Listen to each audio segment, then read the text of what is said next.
రకములుగా స్నానం చేస్తాడు అని శాస్త్రము నిర్ధారిస్తోంది. అసలు ఈ స్నానం చెయ్యడం వల్ల వచ్చేటటువంటి ఉపయోగం ఏమి?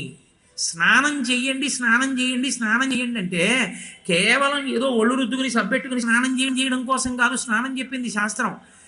నువ్వు సశాస్త్రీయంగా భగవద్భక్తితో కనీసం గోవిందా గోవిందా గోవిందా అంటూ స్నానం చేస్తే చాలు, నీకు 10 రకములైన ప్రయోజనములను స్నానము ముట్ట చెప్పగలదు.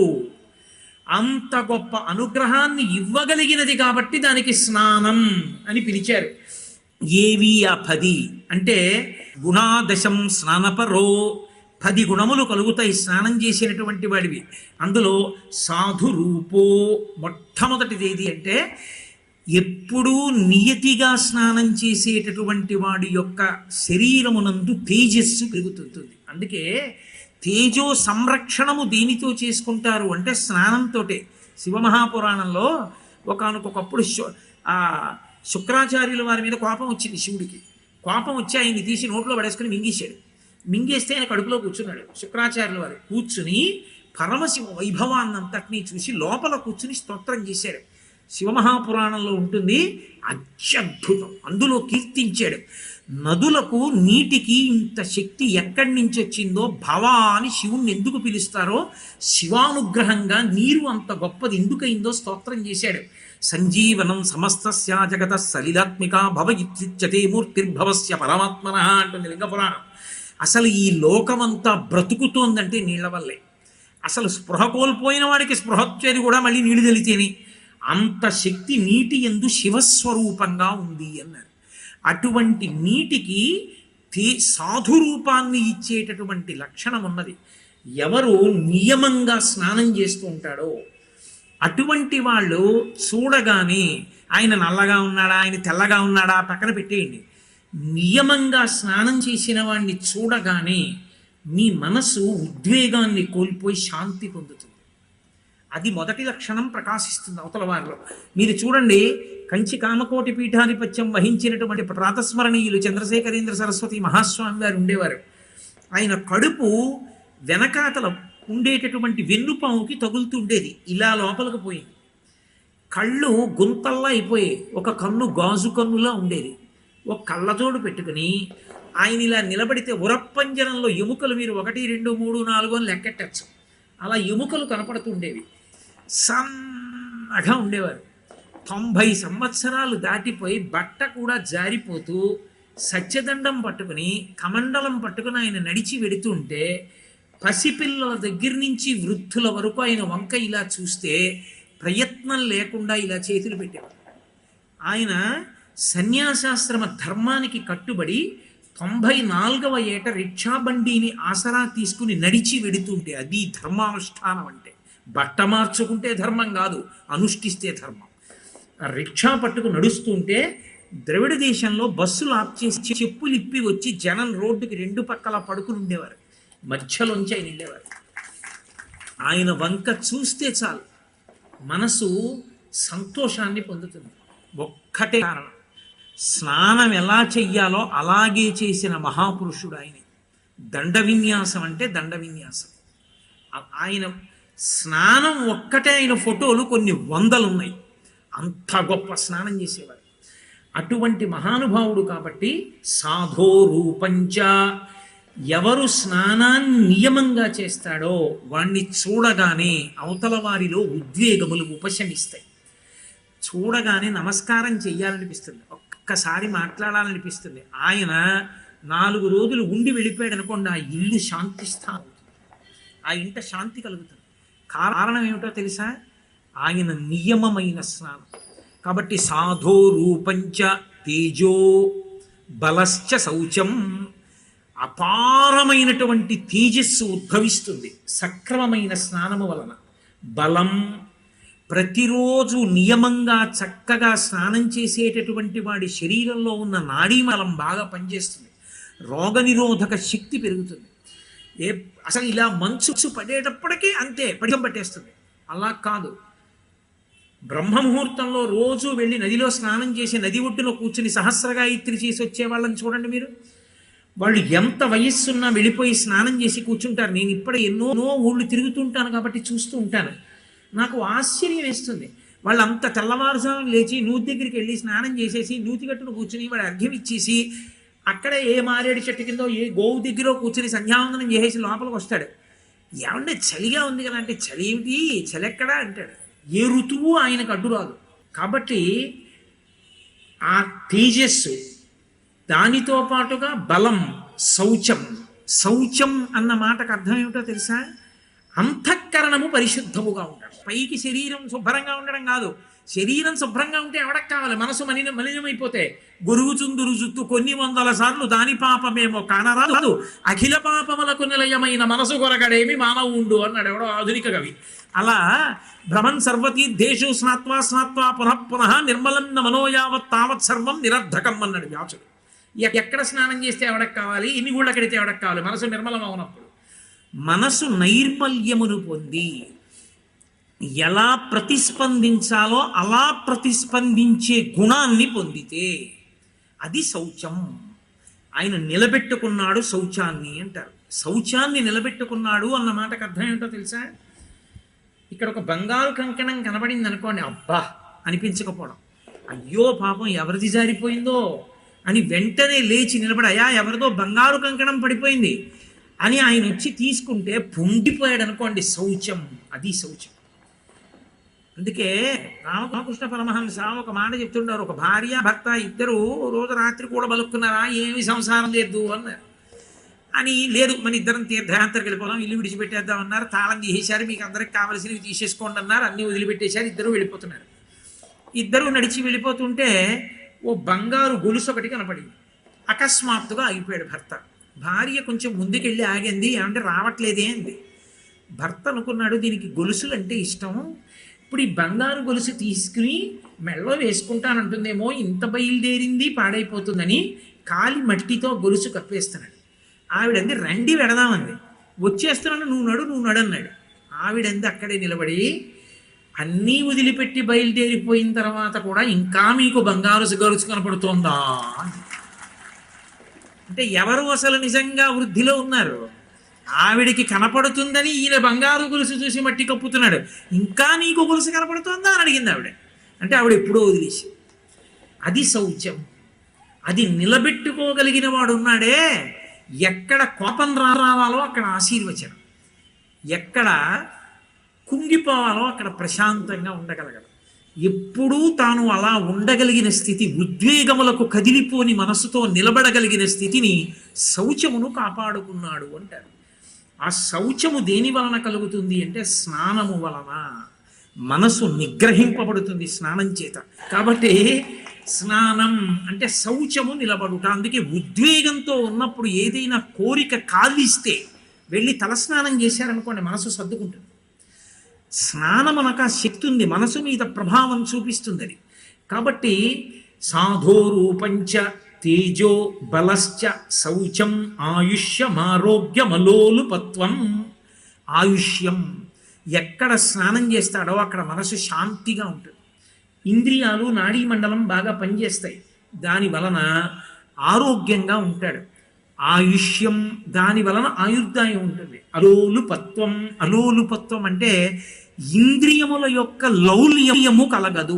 ఇంద్రియ లౌల్యం అన్న మాటకు అర్థం ఏంటో తెలుసా? మీరు కొంచెం జాగ్రత్తగా పట్టుకోవాలి.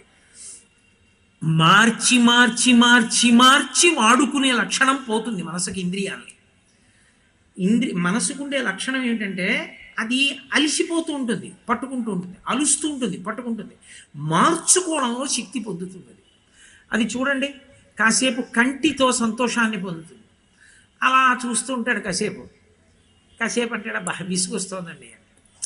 విసుగొస్తోందని తీసేసి ఏవో 2 వైర్లు చెవుల్లో పెట్టుకుని కాసేపు ఇలా. ఇప్పుడు చెవితో సంతోషపడాడు. కాసేపు ఆగంటాడు, అబ్బా తీసి 2 అక్కడ బాగుస్తాడు. ఇప్పుడు అలా వెళ్ళి పూలు, ఇంట్లో పెట్టినటువంటి పూలదండ ఇవన్నీ ముట్టుకుని అబ్బా ఎంత బాగున్నాయో అంటాడు. కాసేపు ఆగి అబ్బా అది అయిపోయింది. స్పర్శేంద్రియంతో సుఖం అయిపోయిన తర్వాత ఇంట్లోకి వెడతాడు. వంటింట్లోకి వెళ్ళి తలుపు తీసి చూస్తాడు, ఏమీ కనపడలేదు, అన్నీ తీసాడు. ఏం చేయాలో అర్థం కాక ఆవకాయ జడీలో గరిటెట్టి 4 పెచ్చులు తీసి నీళ్ళల్లో కడిగేసుకుని ఉత్తి పెచ్చులు తినేస్తాడు. నాలుకతో అనుభవించాడు. అయిపోయింది. భార్య చూస్తే పెచ్చులు బాగుండదు కదా, కాగితంలో పొట్లం కట్టి మరీ డస్ట్బిన్లో పడేస్తాడు కనపడకుండా. గరిట పెళ్ళం కడిగేసాడు, అక్కడ ఇట్టేశాడు. మళ్ళీ ఏం చేయాలి? మళ్ళీ కట్టి దగ్గరికి వస్తాడు. మళ్ళీ వెళ్ళి మళ్ళీ చూడటం మొదలెడతాడు. ఇప్పుడు మళ్ళీ కాసేపు బాగుంటుంది, ఎందుకంటే వ్యవధానం ఇచ్చాడు కదా. మార్చి మార్చి మార్చి మార్చి ఇంద్రియ సుఖాలనే పొందుతుంటాడు. దానికి దూరంగా భగవంతుని యొక్క స్పర్శకు వీటిని కట్టవేసి అడ్డుకట్ట పెట్టి కష్టంలో సుఖాన్ని పొందలేడు. కదలకుండా ఇలా కూర్చో ఓ గంట అన్నారు. అమ్మో ఇక్కడ నొప్పులు, ఇక్కడ నొప్పులు, ఎన్ని కంప్లైంట్స్ చెప్తుందో.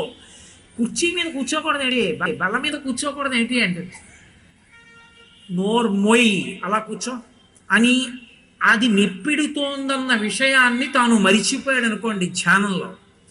అలోలుపత్వం, ఇంద్రియములతో లౌల్యాన్ని వదిలిపెట్టాడు. ఇంతకుముందు అలా ఉండేవాడు. ఇప్పుడు పప్పులో ఉప్పు లేదు. భార్య తినేసి భోజనం అయిపోయాక ఉత్తరాపోసనం బట్టి కొంచెం పప్పులో ఉప్పు వేసుకో అంటే, ఏమన్నా ముందు చెప్పలేదే, తిన్నానుగా 50 ఏళ్ళు ఒక్కరోజు తినలేనేమిటి అంటాడు. అంటే ఇప్పుడు ఇంద్రియానికి వశుడు కాలేదు. ఇది అలోలుపత్వం. దానికి కారణం ఎక్కడ? పరమేశ్వరుడితో ముడేస్తాడు. నైవేద్యం పెట్టాను, ఆయన తిన్నాడుగా, ముందు నైవేద్యం పెట్టావా అన్న తినే ముందు? అంటే ఈశ్వరుడు తిన్నాడా? ఉప్పేయలేదు అన్నాడేమిటి? అనలేదుగా, మరి నువ్వెందుకు అంటావు? నువ్వు అనకు, ఈశ్వరుడు తినగాలని నువ్వెందుకు తినవు? ఆయన భక్తుడు, ఆయనకి పెట్టావు పప్పు, ఉప్పు లేని పప్పు, నువ్వు ఉప్పు లేని పప్పే తిను. ఆయన తిన్నదే నేను తింటాను ఇవాళ అంతే. ఈశ్వరోచ్ఛిష్టం, అది గొప్ప, కానీ ఉప్పున్న పప్పు కాదు, ఈశ్వరోచ్ఛిష్టం ఇష్టం, అందుకు తినడం. మరి ఆవిడికి ఎందుకు చెప్పాడు? ఏమో పాపం ఆవిడ స్థితి ఏమిటో, తన ప్రేమ తంది కాబట్టి ఉప్పేసుకు తినవాయ్ అన్నాడు. అది అలోలుపత్వం. అది ఎక్కడి నుంచి వస్తుందని అడిగారు స్నానంలో. అందుకే ఇప్పటికీ పెద్దలు భోజనానికి వెళ్లే ముందు ఒకసారి స్నానం చేసి గామంచా కట్టుకుని స్నానానికి వెళ్తూ ఉంటారు. ఎందుకంటే ఇంద్రియ లౌల్యం ఏర్పడకుండా తినాలి నేనని. కాబట్టి ఆయుష్యమారోగ్యమలోలుపత్వం దుస్వప్నఘాతంచ. ఏదైనా దుస్వప్నం వస్తే దాని ఫలితం పోతుంది స్నానం చేస్తే. కాబట్టి దుస్వప్నఘాతంచ తపశ్చ మేధాః. తపస్సు స్నానము చేత సిద్ధిస్తుంది. తపస్సు అంటే ఎక్కడికో వెళ్ళి ముక్కు మూసుకుని ఇలా కూర్చుంటే తపస్సు అని మీరు అనుకోకండి. శృణ్వంతపః. ఇప్పుడు నేను మాట్లాడుతుంటే మీరు 2 గంటల పాటు తదేక దృష్టితో వింటున్నారు అనుకోండి, మీరు 2 గంటలు తపస్సు చేశారు అని వేస్తారు. 2 గంటలు ధ్యానం చేశారనుకోండి, 2 గంటలు మీరు తపస్సు చేశారు. ఒక పుస్తకం చదువుతుంటే పుస్తకం మీరైపోయి చదివారు. ఇలా తలెత్తి అమ్మో 12 అయిపోయిందా అని గబగబా పుస్తకం పెట్టి పరిగెత్తారు. అంటే 2 గంటలు మీకు బాహ్యస్ఫురణ లేదు, మీరు తపస్సు చేశారు. అలా మనసు కేంద్రీకరింపబడినది తపస్సు. ఏది ఉద్ధరణ హేతువో దాని మీద నిలబడాలి, పనికి వాటి మీద నిలబడ్డం కాదు. 2 గంటలు ఏమీ తెలియకుండా సినిమా చూశారంటే తపస్సు కాదు, ఇంద్రియ లౌల్యం. ధారకమైనటువంటి విషయం మీద మనసు నిలబెట్టగలిగితే తపస్సు. ఆ తపస్సుకి యోగ్యత ఎక్కడి నుంచి వస్తుందంటే స్నానంలోంచి వస్తుంది. అందుకని తపశ్చ మేధాః. ఎవడు నియమంగా స్నానం చేస్తాడో వాడికి తను చూస్తున్నది, తను వింటున్నది, తను చదువుతున్నది తానైపోయే శక్తి వస్తుంది. మీరు నేను అన్న మాట పట్టుకున్నారో పట్టుకోలేదో, నేను ఒక కమండలం పట్టుకుని అలా వెళ్ళిపోతున్నాను. పెన్నా నది కనపడింది, కాసి నీళ్లు ముంచాను. ఇప్పటి వరకు పెన్నా నది, ఇప్పుడు నా కమండలంలో నీళ్లు, నా నీళ్లు. కొంచెం దూరం వెళ్ళాను, నేను తాగేశాను కాసి నీళ్లు. ఇప్పుడు ఆ నీళ్లు ఏమయ్యాయి? నేనైపోయాయి.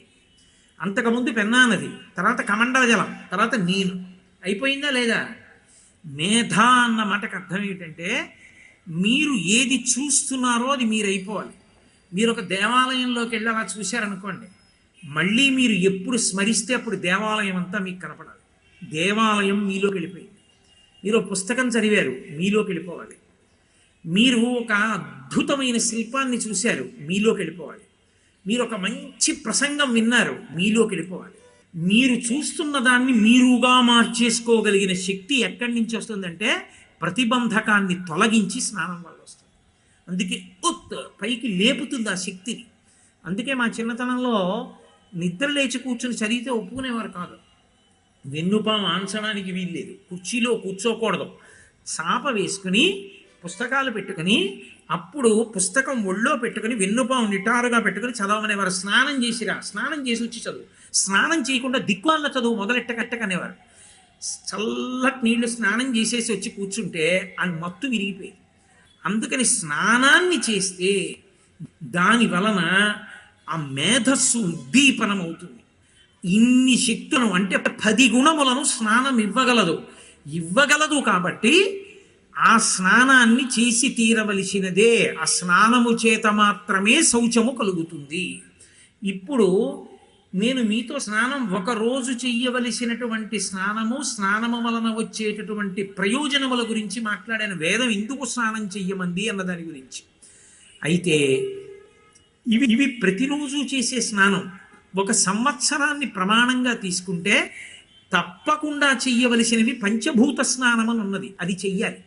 అయితే నేను పంచభూత స్నానం చెప్పే ముందు మీతో ఒక మాట చెప్పాలి. ఏమంటే మీరు ఇవన్నీ చెప్పారు, బాగుంది, మరి ఇందాక మీరేమో 104 జ్వరం వస్తే నిన్ను ఈశ్వరుడు క్షమిస్తాడయా అన్నారు. మరి ఇలా ఎలా స్నానం? రోజు ఒంట్లో బాగుండకపోవడం ఉంటుంది, పడిశం పడుతుంది, దగ్గు వస్తూ ఉంటుంది, అప్పుడు చేయవలసిందే. ఇలా శాస్త్రం ఒకటి గుర్తుపెట్టుకోండి, వేదం ఎప్పుడూ మిమ్మల్ని భగవంతుడి దగ్గర నుంచి దూరంగా జరిపేది.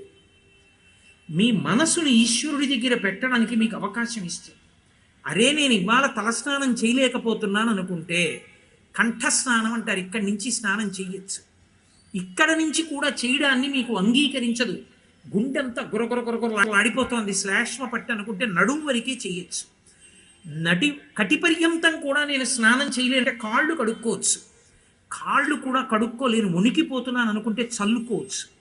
నీరు కూడా చల్లుకోలేను, అసలు నీటి దగ్గరికి కూడా వెళ్ళలేను, ముట్టుకోలేను అనుకుంటే వేడి నీళ్లలో స్నానం చేయొచ్చు, చల్లుకోవచ్చు.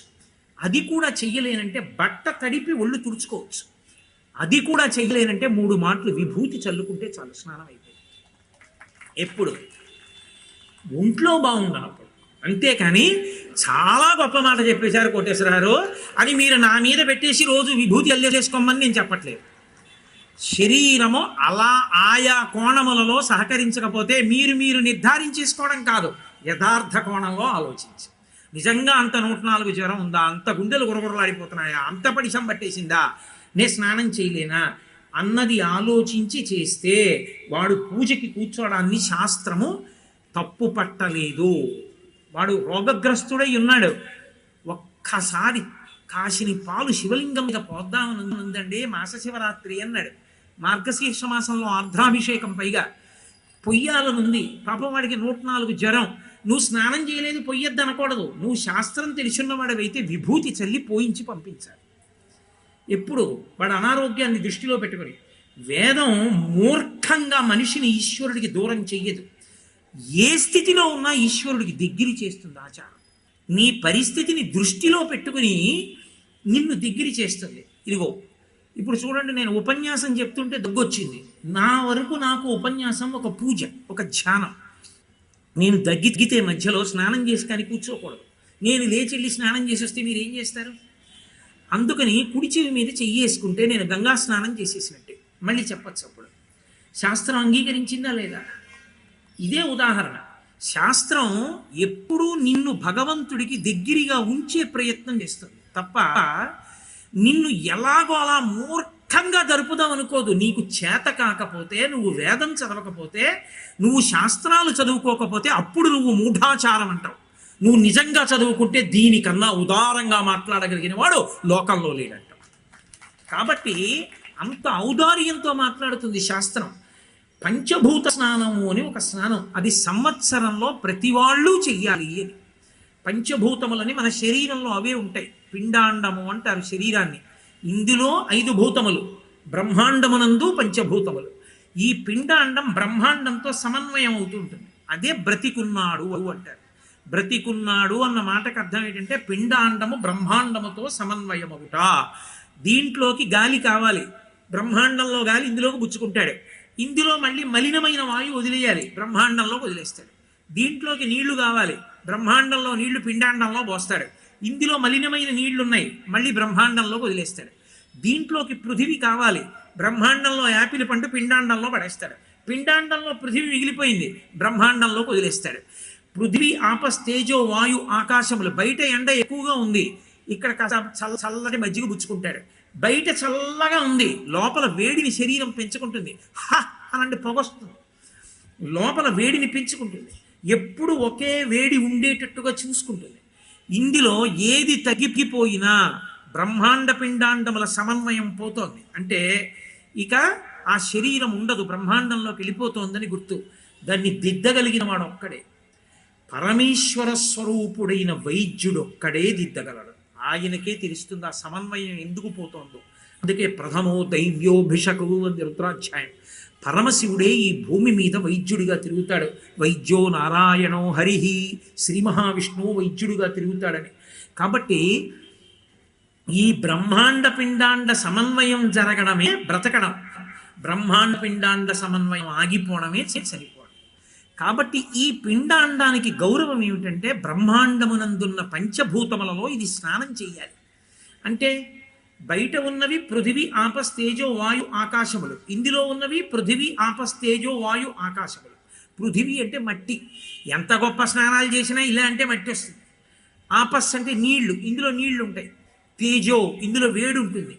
పృథివీ ఆపస్తేజో వాయువు, ఇందులో గాలి ఉంటుంది. ఆకాశము, ఇందులో ఖాళీ ఉంటుంటుంది, జాగా మూసుకుపోయింది అనుకోండి, క్యాన్సర్ వచ్చేసింది, ట్యూమర్ వచ్చేసింది, బ్లాక్ అయిపోయింది అంటారు, అదో పెద్ద వ్యాధి. అవి ఎక్కడ ఎంత తెరుచుకుని ఉండాలో అంత తెరుచుకుని ఉండాలి. ఆకాశము బయట కూడా అంతే, పృథివీ ఆపస్తేజో వాయువు ఆకాశములు ఉంటాయి. స్నానం అంటే గౌరవం. ఇది పంచభూతాలతో అది పంచభూతాలతో ఉండి రెండు సమన్వయం బ్రతకడం కనుక ఇది బయట ఉన్న పంచభూతాలతో స్నానం చెయ్యాలి ఏడాదికి ఒక్కసారైనా. పృథివీ స్నానము అని పిలుస్తారు. ఇవాళ ముక్కోటి ఏకాదశి అండి, నేను పృథివీ స్నానం చేస్తానంటాడు. పృథివీ స్నానం అంటే ఏమిటో తెలుసా? ఉత్తర దిక్కుగా వెళ్ళి పుట్టమన్ను తెచ్చుకుని ఆ పుట్టమన్నులో కొంచెం నీళ్లు పోసి కలిపి తల మీద పెట్టుకుని స్నానం చేస్తాడు. ఆ మట్టి కరిగి శరీరం అంతా పడి తర్వాత నీళ్ల చేత కడగబడుతుంది.